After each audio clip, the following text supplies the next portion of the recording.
مولاي صل وسلم دائما أبدا على حبيبك خير الخلق كلهم. بسم اللہ الرحمن الرحیم نحمدہ ونصلی ونسلم علی رسولہ الکریم اما بعد قل ان کنتم تحبون اللہ فاتبعونی یحببکم اللہ صدق اللہ مولانا العظیم. درود پاک پڑھیں. اللہم صلی علی سیدنا مولانا محمد مبارک وسلم. صلاۃ و سلام علیک یا رسول اللہ. آج میری گفتگو کا عنوان ہے محبت مصطفیٰ. عزیزان کرام، اس بات کو اچھی طرح سے ذہن نشین کر لیں کہ محبت مصطفیٰ کے بغیر کوئی عبادت قبول نہیں ہو سکتی ہے. اعمال برباد ہو سکتے ہیں، برباد ہو جائیں گے. کسی بھی عمل کی قبولیت کی کوئی ضمانت نہیں ہے. اللہ تبارک و تعالیٰ کو سب سے زیادہ پسند ہے تو اپنے محبوب سے محبت کرنا. جو بھی اس کے محبوب سے محبت کرے تو اس کے کھوٹے اعمال بھی اللہ تعالیٰ قبولیت کے دائرے میں رکھتا ہے.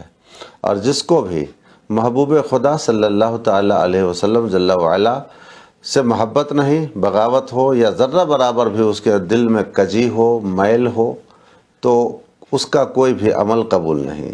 سورہ حجرات میں آیا، آقا کریم صلی اللہ تعالیٰ علیہ وآلہ وسلم آرام فرما رہے تھے، دوپہر کے ٹائم قیلولہ فرما رہے تھے. اسی دوران کچھ لوگ اعرابی آئے اور انہوں نے آپ کو آوازیں دے دے کر کے جگانا شروع کیا. آقا کریم صلی اللہ تعالیٰ علیہ وسلم کو اس طرح سے جگانا آپ کے لیے بار خاطر ہوا. تو ابھی آپ نے اپنی زبان سے تو کچھ کہا نہیں تھا، اظہار نفرت بھی نہیں کیا تھا، اظہار ناراضگی بھی آپ نے نہیں جتائی تھی، مگر رب کو اپنے محبوب کے قلب نازک پہ گزرنے والے ناراضگی کے اثرات کو بھی رب نے گوارا نہ فرمایا.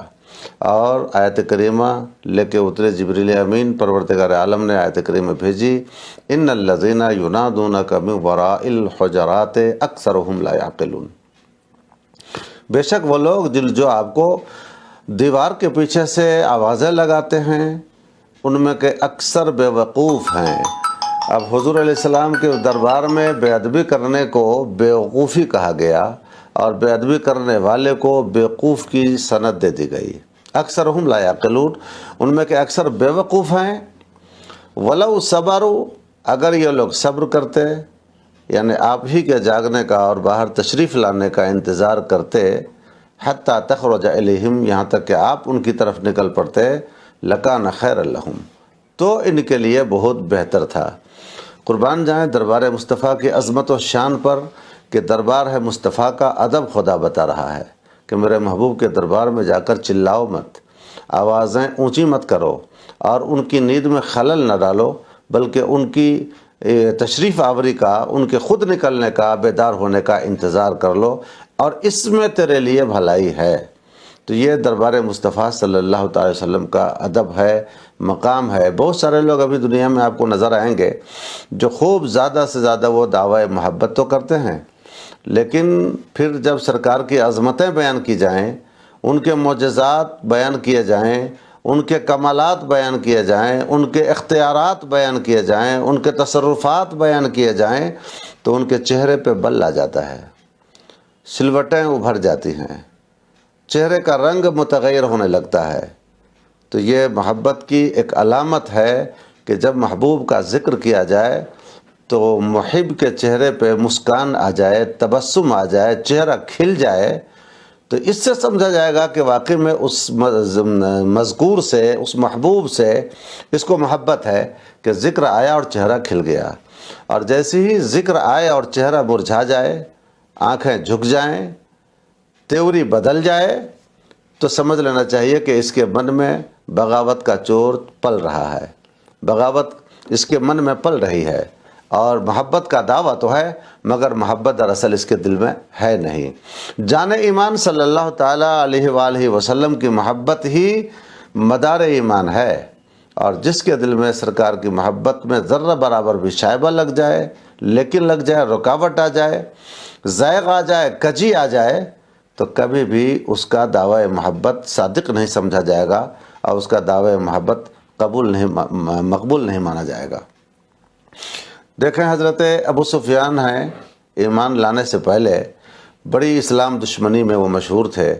اور ان کی بیٹی حضرت ام حبیبہ حضور علیہ السلام کے نکاح میں تھی۔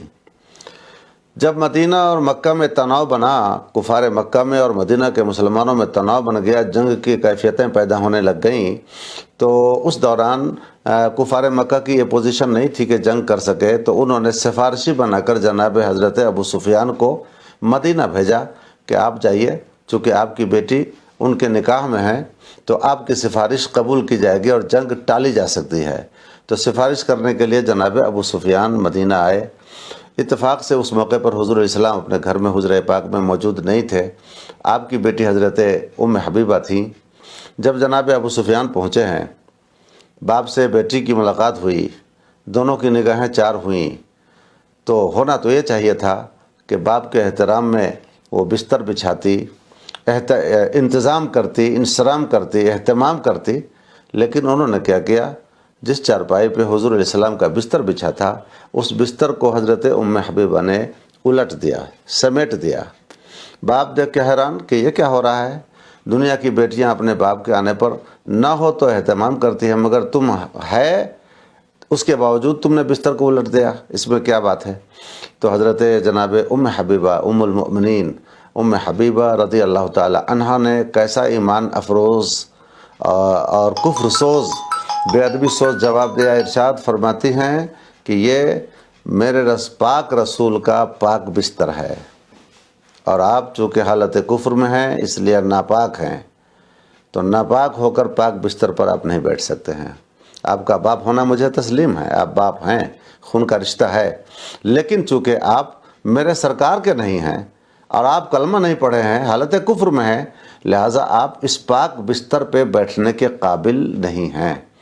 عزیزان گرامی، اس سے ہمیں سبق کیا ملتا ہے کہ کوئی اپنا رشتہ دار کیسا ہی کیوں نہ ہو، اب باپ بیٹی کا رشتہ ہے، اب اس سے زیادہ بڑا رشتہ کیا ہوگا، لیکن انہوں نے دیکھا کہ یہ میرے رسول کا نہیں ہے تو میرا باپ کیسا، اس کا احترام کیسا، اس کی تعظیم و توقیر کیسی۔ تو یہ مزاج ملا سرکار کے گھر سے، اور ان میں بھی ام المؤمنین حضرت ام حبیبہ رضی اللہ تعالی عنہ سے۔ ظاہر بات ہے جس گھر میں شریعت پروان چڑھے اور جس گھر میں بانی شریعت آرام فرمائے، اس گھر کا ہر فرد شریعت کا نمونہ لے کر ابھرے گا۔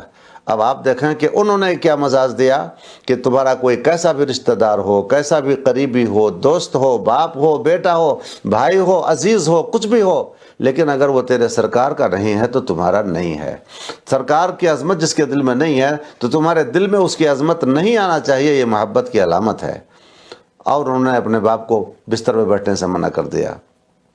تو ہمیں بھی اس بات کو ہمیشہ دل و دماغ میں بٹھا کے رکھنا پڑے گا کہ جس کی زبان سے، جس کے قول و فعل سے، جس کی حرکات و سکنات سے، جس کی کتابوں سے، جس کی تحریروں سے، جس کے بیانات سے ذرہ برابر بھی کہیں لگ جائے کہ اس کے دل میں عظمت مصطفیٰ کے حوالے سے کجی ہے، تو ہمیں فوراً اس سے اپنا رشتہ توڑ لینا چاہیے، اور اپنی محبت رسول کا جو دعویٰ ہے ہمارا، اس دعوے کو صادق کرنا چاہیے۔